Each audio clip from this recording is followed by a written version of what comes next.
My husband called my father on a Tuesday afternoon, stood in our kitchen with his back halfway to me like I was already gone, and said the words I have never been able to unhear.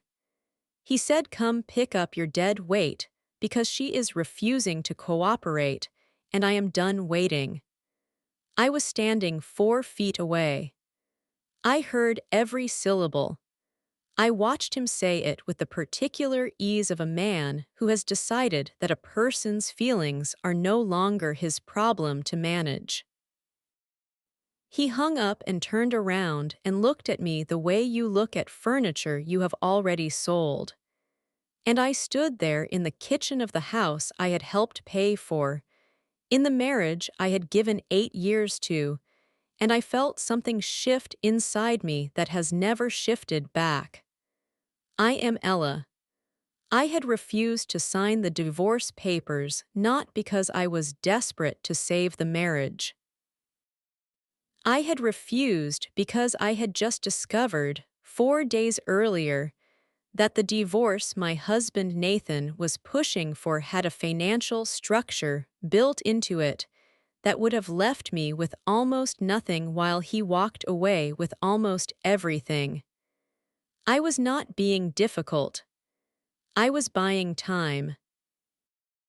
And in the 30 minutes between that phone call and my father's arrival, I made a series of decisions so precise and so permanent that Nathan spent the following 6 months trying to understand how a woman he had called dead weight had managed to dismantle everything he thought was securely his. Before I go any further, I need to ask you something. What is the word that would break you? Not hurt you, break you. The word your partner could say that would take every doubt you had been quietly carrying and turn it into absolute certainty. For Ella, it was dead weight. 2 words said into a phone to her own father like she was a problem to be collected. Tell me in the comments what your word would be. And stay with me, because what Ella did in the 30 minutes before her father walked through that door is the part of this story that nobody saw coming. Not Nathan, not his attorney, not the woman he had been planning his next chapter with. Nobody. I want to start with what I knew before the phone call, because the phone call was not the beginning. It was the moment the beginning became impossible to ignore. My name is Ella. I am 36 years old. I was married to Nathan Cruz for 8 years, together for 10. We met when I was 24 and he was 30, at a mutual friend's birthday dinner, and the attraction was immediate, and the relationship moved quickly in the way that certain relationships do when both people are at a point in their lives where they are ready for something to stick. I was finishing a graduate degree in business administration. He was 3 years into running a mid-size event planning and venue management company he had started with a business partner named Craig. The company was called Landmark Events. It was doing well by the time we married. By the time this story reaches its center point, it was doing very well indeed. What most people who knew us as a couple did not know, and what Nathan himself seemed to have partially forgotten over the years, was the role I had played in that growth. I want to be precise about this because it matters enormously to everything that followed. When Nathan and Craig started Landmark Events, the company had energy and connections, and Nathan's particular talent for working a room and closing a client, but it had no financial infrastructure, no operational systems, and no coherent business strategy beyond the next booking. I came into the marriage with a graduate degree in business administration and 8 years of professional experience in operations and financial management. In the first 3 years of our marriage, I rebuilt the back end of Landmark Events from the ground up. Not as an employee, not as a contractor, as Nathan's wife who happened to know exactly what she was doing and who loved her husband and wanted his business to succeed. I created the financial reporting system they still use. I renegotiated their vendor contracts and saved them approximately $40,000 a year in recurring costs. I restructured their client intake process and reduced cancellation rates by nearly a third. I identified 2 venue acquisition opportunities that Nathan and Craig acted on, both of which became profitable within 18 months. I did all of this while working my own full-time job, and for the last 4 years of our marriage, while managing our household largely alone, because Nathan's social and professional schedule had expanded in ways that kept him out of the house most evenings and many weekends. I was not resentful about the work. I want to say that clearly. I am a person who finds satisfaction in building things and solving problems, and I had poured genuine love into Landmark Events because it was Nathan's dream, and his dream was something I had chosen to invest in. The resentment came later, and it came from a different direction entirely. It came from the discovery that while I was at home managing our household and supporting a business I had no formal stake in, Nathan had been spending those evenings and weekends building a different kind of investment. Her name was Vanessa. She worked in venue sales at one of the property's Landmark Events used regularly. I found out about her the way people often find out about these things, not through a dramatic discovery, but through an accumulation of small details that eventually reached a mass too heavy to keep explaining away. A name that appeared in too many contexts. A text notification that lit up a phone screen across the room with a preview line that did not match the work conversation it was supposedly part of.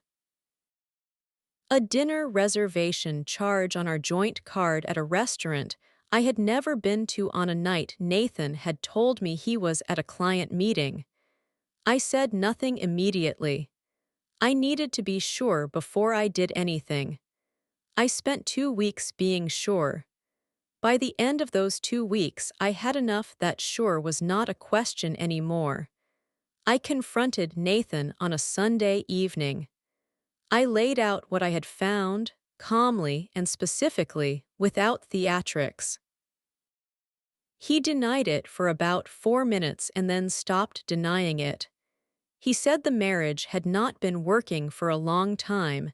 He said he had not been happy. He said Vanessa was someone who understood his world in a way that I had stopped being able to. He said he thought we should separate. I told him I needed time to think.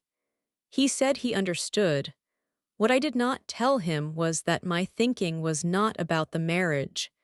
It was about the business.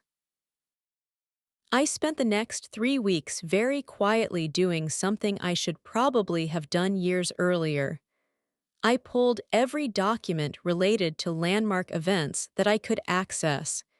Incorporation papers, operating agreement, vendor contracts, financial statements, tax filings going back 5 years. I had been the one who had built the financial systems for this company. I knew where everything was and I knew how to read it. What I found when I read it carefully, with fresh eyes and a specific question in mind, was a company in which my name appeared nowhere in any ownership capacity, despite contributions that any reasonable business valuation would consider foundational. What I also found, buried in the operating agreement that Nathan and Craig had updated 18 months ago without mentioning it to me, was a clause relating to spousal claims in the event of dissolution of marriage. The clause was written to minimize any marital property claim against the business. It had been added quietly, without my knowledge, at a time when Nathan had apparently already been planning his exit. I stared at that clause for a long time. Then I called my father. My father's name is Warren.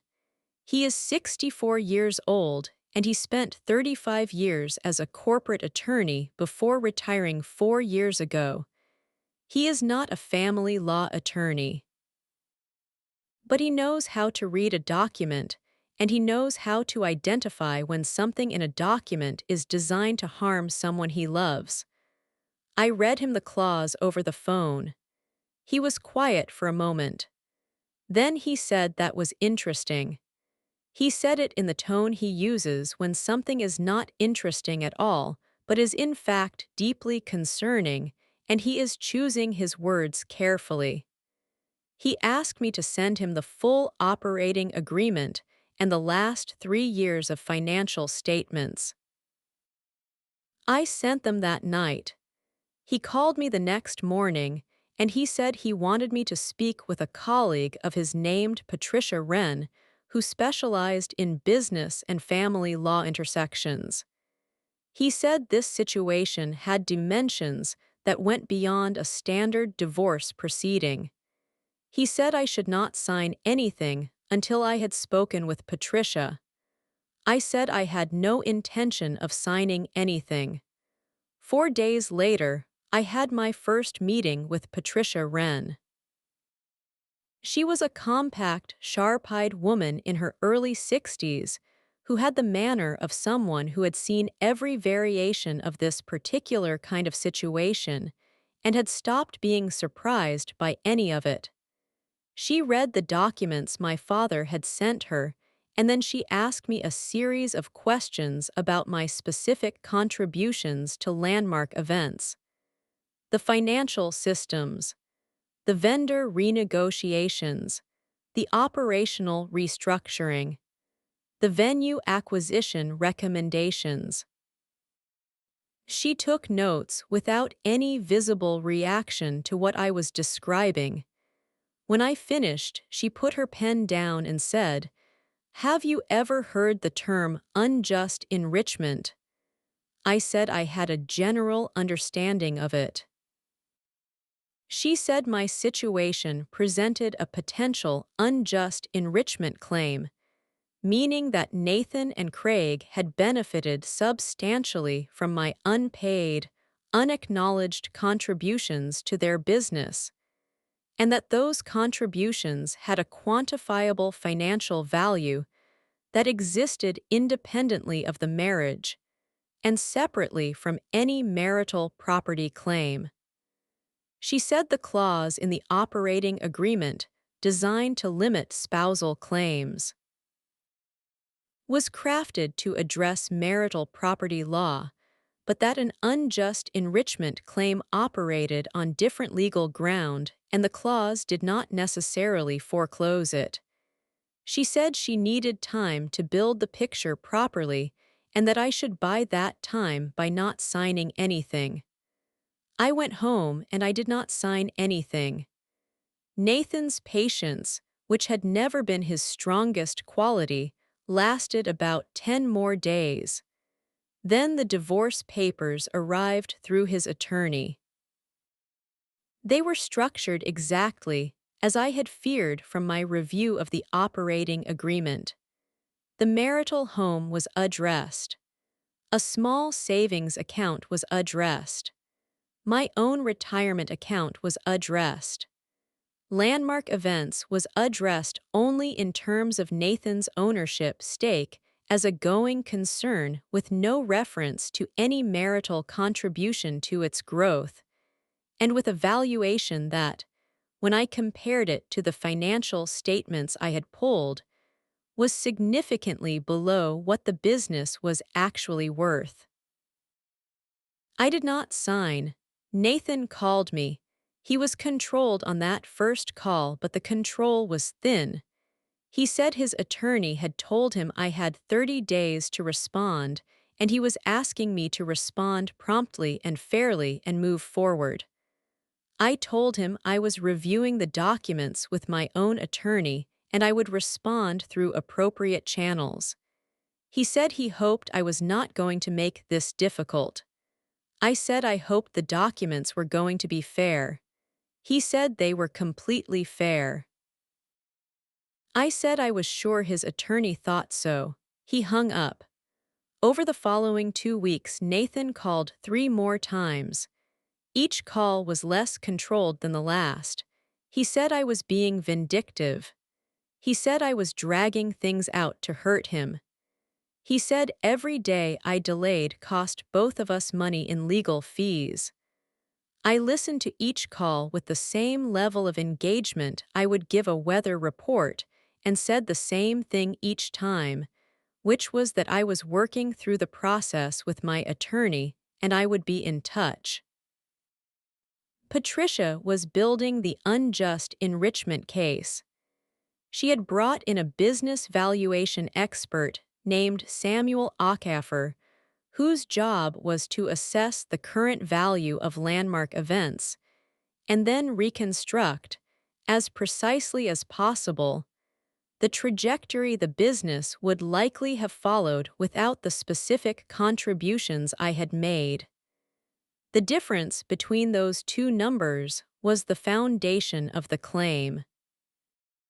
Samuel was thorough and methodical, and he asked me questions across 3 meetings that covered everything from the specific language of the vendor contracts I had renegotiated to the metrics used in the client intake restructuring I had designed. The number he arrived at after 6 weeks of analysis was not a small number. Patricia called me on a Thursday afternoon and told me the valuation differential attributable to my contributions was between $340,000 and $410,000, depending on the assumptions used in the model. She said she was confident in the lower end of the range as a defensible floor. She said when combined with the marital property claims that the original divorce papers had also undervalued, the full picture of what I was entitled to was substantially different from what Nathan's attorney had put on paper. I sat with that number for a day. Then I called my father to tell him what Patricia had found. He listened to the full summary. When I finished, he said, very quietly, that he was proud of me for not signing. I told him I was not sure proud was the right word for holding your ground while your marriage dissolved around you. He said it was exactly the right word.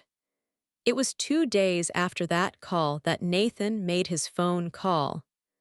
I had been home on a Tuesday afternoon. Nathan had come by, which he did occasionally to collect things from the house, and we had been in the same space with the specific tension of 2 people who have said everything they needed to say and are now just waiting for the paperwork. He had asked again about the divorce papers.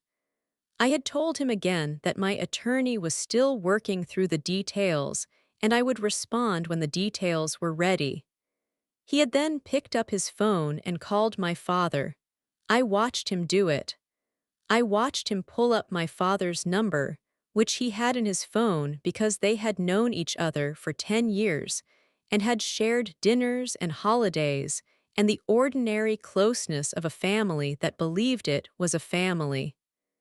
I watched him press call. And I listened to him tell my father, in a voice that did not bother to be quiet, to come pick up his dead weight because she was refusing to cooperate and he was done waiting. He hung up. He turned around. He looked at me. I looked back at him. I did not cry. I did not raise my voice.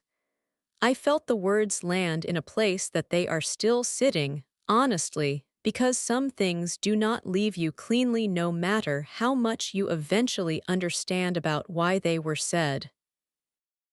But I did not give him the reaction he was expecting, which I think was either tears or an explosion, both of which would have confirmed his narrative about me. I picked up my own phone and I called Patricia. I told her what had just happened. I told her the exact words he had used. She said she needed me to write that down immediately with a time and date. I wrote it down while Nathan stood across the room pretending to look at his phone. Then I told Patricia I was ready to move to the next phase. She said she had been waiting for that call. Nathan left about 20 minutes later. My father arrived about 10 minutes after that. He walked in and looked at me with the expression of a man who has just been used as a delivery service for an insult directed at his daughter and is working out exactly what he is going to do about it. He sat down across from me and I told him everything. Not the summary version. The full version. The operating agreement clause. Samuel Achafer's valuation. Patricia's assessment of the unjust enrichment claim. The marital property undervaluation. All of it. My father listened to all of it without interrupting. When I finished, he said one thing. He said, "How long have you known about all of this?" I said about 6 weeks. He said, "And you did not tell me because you wanted to handle it yourself first." I said yes. He said that was exactly right and that he was going to call Patricia in the morning and offer whatever assistance she needed from someone who understood how to read a business structure. I told him she would appreciate that. He stayed for dinner. We talked about other things. We talked about my sister's new apartment and a book he was reading and the garden he had started the previous spring. Normal things. The kind of conversation that reminds you that the world outside a crisis is still there and still running and that you will get back to it. When he left, he hugged me at the door and said nothing about dead weight. He did not need to. The phrase had already been filed in exactly the right place by both of us. Patricia filed the amended response to Nathan's divorce petition the following week. The document was, by any standard, comprehensive. It addressed the marital property claims with corrected valuations. It introduced the unjust enrichment theory with Samuel Achafer's full valuation analysis attached as an exhibit. It included a detailed accounting of my specific contributions to landmark events, documented with dates, outcomes, and financial impacts where measurable. It also included, in a section addressing Nathan's conduct during the proceedings, a note about the phone call to my father, the exact language used, and a statement that this conduct was relevant to the overall context of the dissolution. Nathan's attorney called Patricia within 48 hours of receiving the filing. I heard about this call secondhand through Patricia, who described it as a conversation in which the tone on the other end had shifted considerably from the confident posture of the initial filing. The unjust enrichment claim had apparently not been anticipated. The valuation analysis had apparently not been anticipated. The detailed documentation of my contributions had apparently not been anticipated. A man who had called his wife dead weight had apparently not considered the possibility that the dead weight had receipts. Nathan called me directly 2 days after his attorney's call to Patricia. He did not lead with an apology. He led with a question. He asked me where I had gotten the valuation analysis. I told him my attorney had commissioned it. He said the numbers were not accurate. I told him his attorney and my attorney could discuss the methodology. He said he wanted to talk directly, without attorneys, the way they used to handle things. I told him we were past the point where handling things without attorneys was appropriate or useful. He said he was not trying to fight. I said I knew. I said fighting was no longer the dynamic. The dynamic was now a legal process with documentation on both sides and professionals representing both sides, and I was going to let that process work. He was quiet for a moment. Then he said, "Ella, I should not have said what I said to your father." I told him I had written it down the same day he said it. He did not respond to that. I told him I accepted that he regretted the words and that the regret did not change anything about the process but that I heard him. He said okay. We hung up. I want to tell you about Craig, Nathan's business partner, because Craig's role in what followed was something I had not fully anticipated, and that changed the shape of the final settlement in a way that I think is worth understanding. Craig had known me for 10 years. He had watched me build the operational infrastructure of his company alongside Nathan. He had been at our wedding. He had been to our house for dinner dozens of times. He was not a close friend of mine, but he was a consistent presence, and I had always believed he was a decent person who treated people fairly when the situation allowed. About 3 weeks after Patricia filed the amended response, Craig called me. He called my personal number, not through any attorney. He said he needed to speak with me privately and that what he was going to say was not something he had told Nathan he was going to say. I said I was listening. He said the unjust enrichment claim made him uncomfortable, not because he thought it was wrong, because he thought it was right.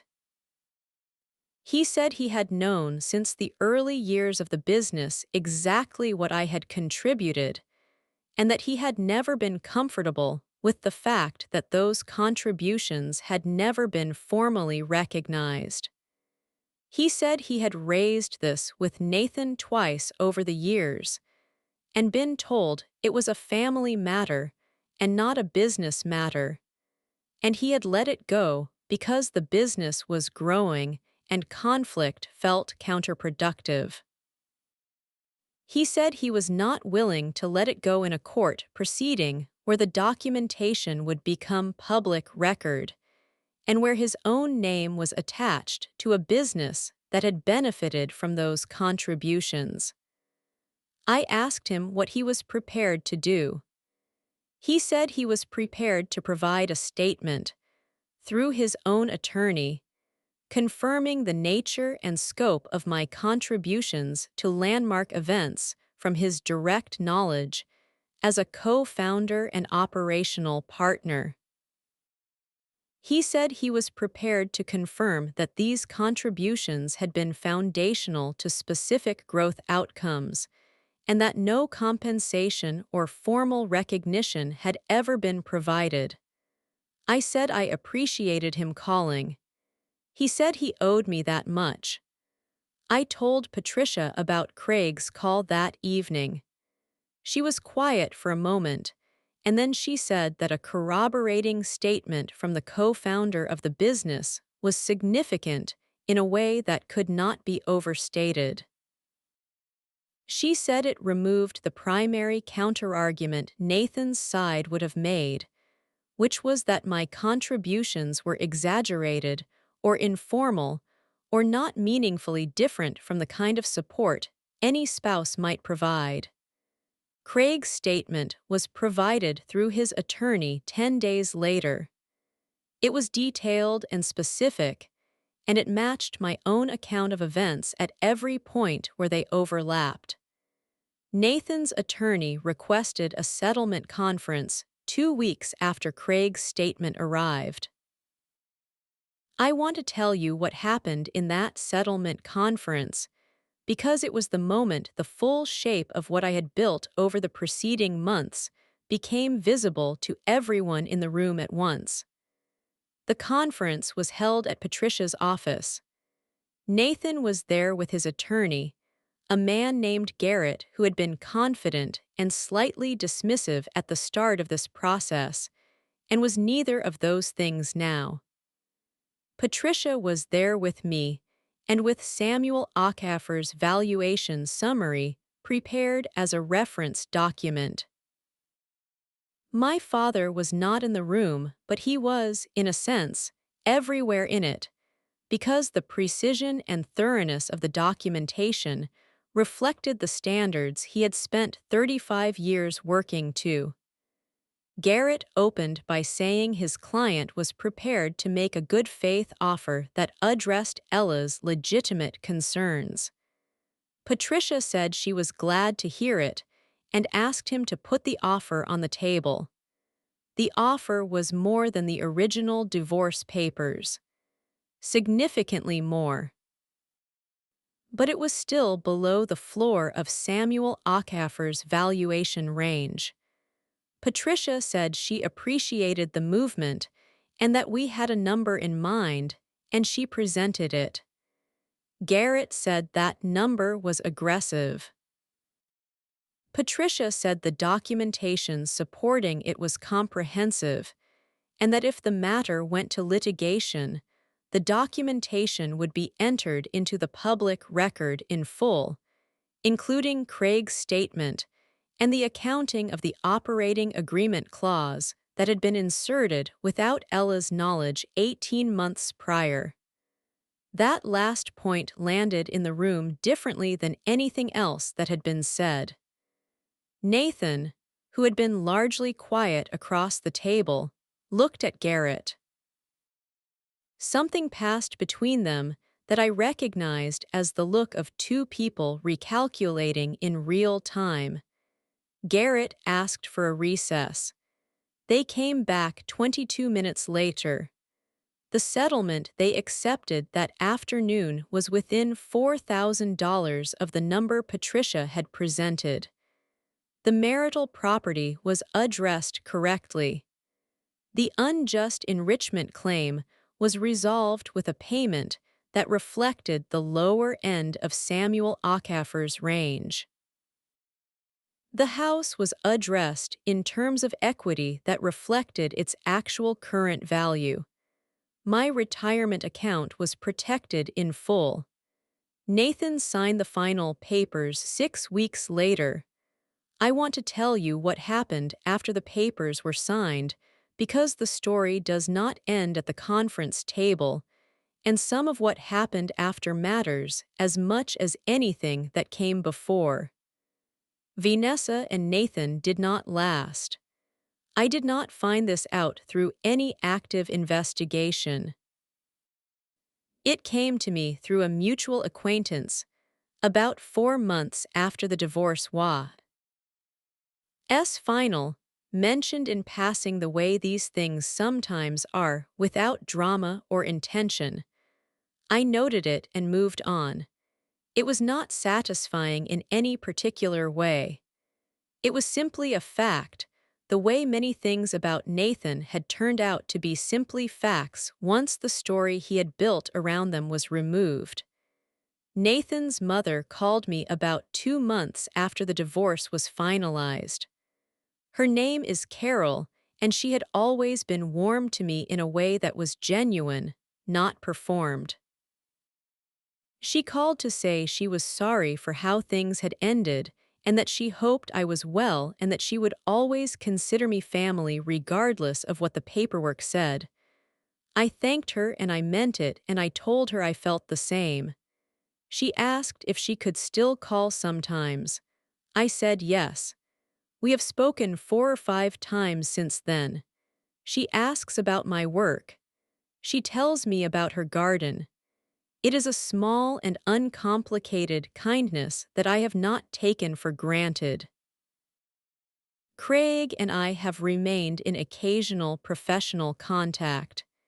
He has referred 2 clients to me through my consulting work, which I resumed and expanded after the divorce was settled. I do not believe he did this as a form of penance. I believe he did it because he knows my work is good and because referrals are the currency of the professional world he operates in. I accept them as what they are, and I do good work for every client he sends. My father never said anything more about the dead weight phone call after the settlement conference. He did not need to. The phrase had done its job, which was to remove the last uncertainty I had about what I was dealing with and who Nathan had decided I was. That clarity was, in retrospect, the most useful thing Nathan ever gave me. It was given in cruelty and received as direction. I want to tell you about my life now because the ending of this story is not a reversal of fortune but a reclamation of one, which is quieter and more real. I run a business consulting practice from a home office in an apartment I chose entirely by myself, with furniture I selected and walls I painted a color that has no history of compromise in it.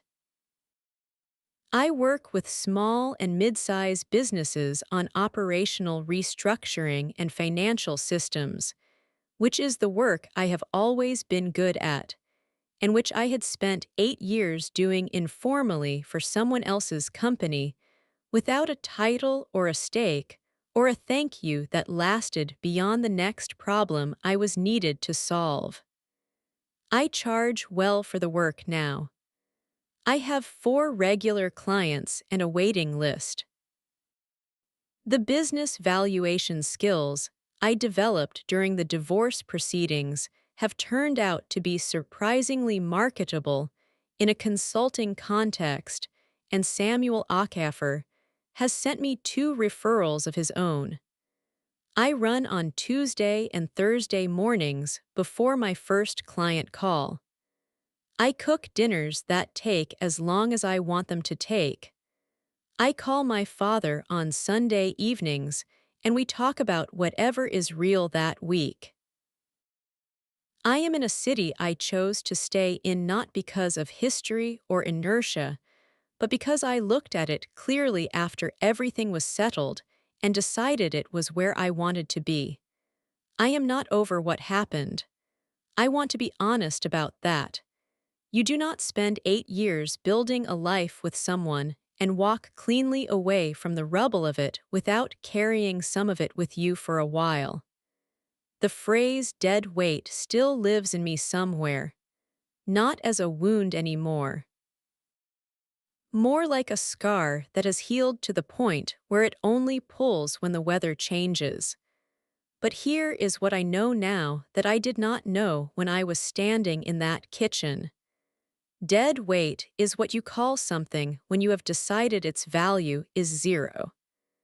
Nathan made that calculation and announced it to my father on a Tuesday afternoon and thought the call was about me being a problem to be managed. What the call actually was the moment I stopped managing my response to his behavior and started building mine. He made 1 phone call. I made a different one. His ended with an insult that cost him approximately $400,000 and a business legacy built partly on work he never properly credited. Mine ended with Patricia Wren saying she had been waiting for that call. I am Ella. I was called dead weight. I had the receipts. And I let the receipts do the talking in a room where it counted, in a language that could not be denied, with documentation so complete and so precise that by the time Nathan understood what was happening, it was already done. The weight he dismissed turned out to be the weight that held everything up, including the part of me that never needed him to see it to know it was true. Ella never screamed across a courtroom. She never sent an angry message at midnight. She picked up her phone and called her attorney and said she was ready. That is the whole move. If this story made something rise in you, I want to hear about it in the comments. What was the moment you knew, really knew, that someone had completely misjudged you? And what did you do? With that knowledge, tell me below. Share this with someone who has ever been called too much or not enough by the person who was supposed to know their value better than anyone. And subscribe if you are here for stories about people who stopped explaining themselves to people who had already decided and started building something that needed no explanation at all.